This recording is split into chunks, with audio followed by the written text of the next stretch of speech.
Hello guys and welcome back. Today I'm going over all the Borderlands news and information from the last 2 weeks of September 2017-ish.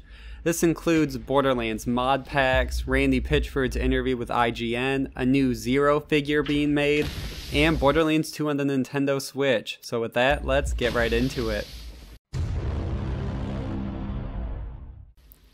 Okay, so first we have to talk about McFarlane, which is a toy company who makes figures for all the top gaming and pop culture franchises. They've partnered with Gearbox to release a line of Borderlands toys, which is usually not something I would cover and not anything crazy except for one small detail. They're releasing 4 figures, Tiny Tina and Handsome Jack, in November 2017 for $20 each. Now, the interesting detail comes in the form of the second wave of character releases, which happens in February 2018. They're releasing the Zero and the Claptrap figure. In the description of the Zero figure, it says, quote, "Figure includes a code for exclusive downloadable in-game content," end quote. This spurred mass speculation by the community, especially when none of the other toys mentioned have a code. Now, what the code will be for, no one really knows. The Zero toy is holding an infinity pistol along with his sword, which has led some members of the community to speculate that maybe we'll get a special, unique prefix infinity pistol, such as Zero's infinity pistol. So Zero would be the prefix, which I think would be cool and something easy enough for Gearbox to make. Maybe it's a special infinity pistol skin, or just Zero skin in general. While other people are going so far as to say that since the statue doesn't directly refer to Borderlands 2, it only says Borderlands, they think that we might get a code for Borderlands 3.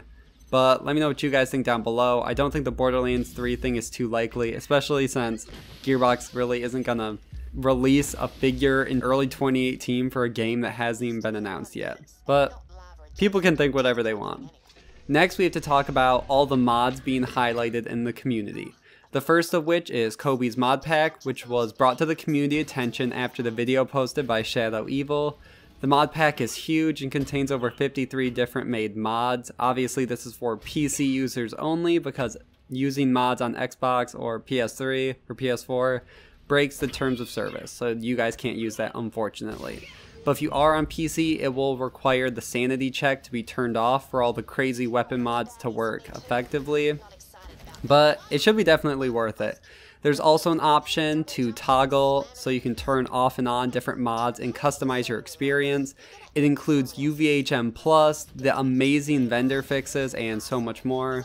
I agree with Craig when he said that the best way to experience this is to go in blind and kind of figure out for yourself what's changed so it's a fresh take on Borderlands 2. So I would highly recommend that. On the topic of Shadow Evil and mods, there's another mod that adds 14 chests in different areas throughout the game, adding at least 1 chest in some areas all the way up to 6 depending on the area itself. It doesn't change the game as much as other mods, but it's still fun. It's almost like a scavenger hunt trying to find where all the chests are hidden. And maybe if you're a person that likes to farm chests and chest farming routes more so than farming bosses, maybe you'll download this and you'll like this more so, and it will add more viability to those farming routes. Link to download both mods will be in the description down below. Now we gotta talk about Githalion and his attempt to bring Borderlands 2 to the Nintendo Switch.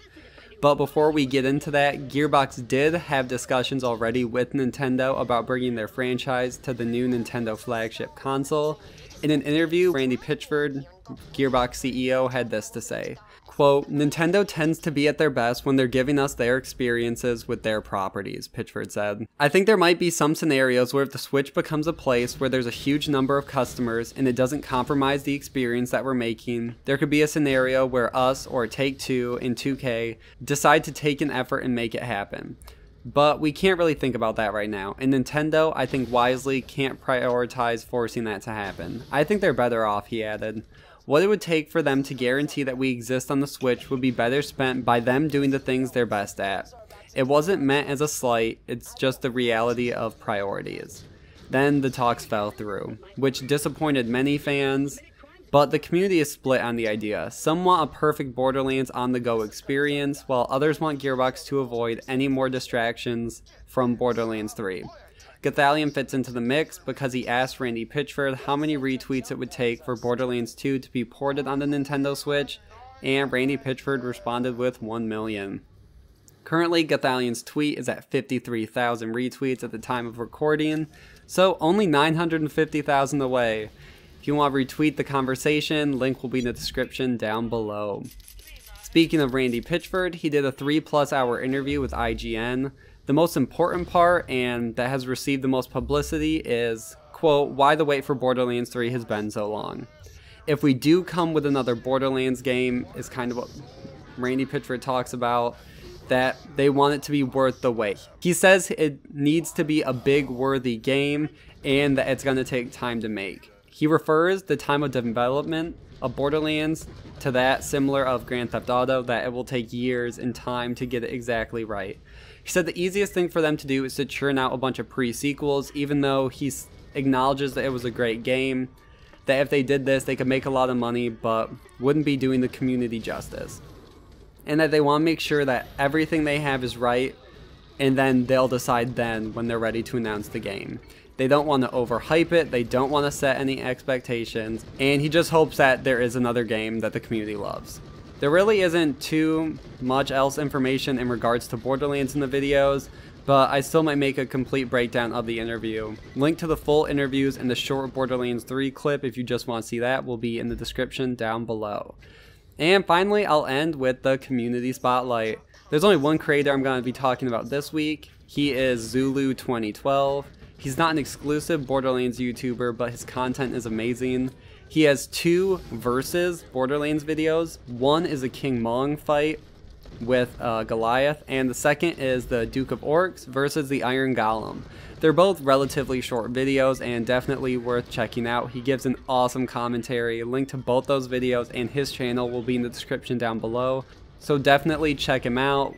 Subscribe, like, comment over there, and support the other creators in our community. That's where I'm going to end this Borderlands news update. Thank you guys so much for watching.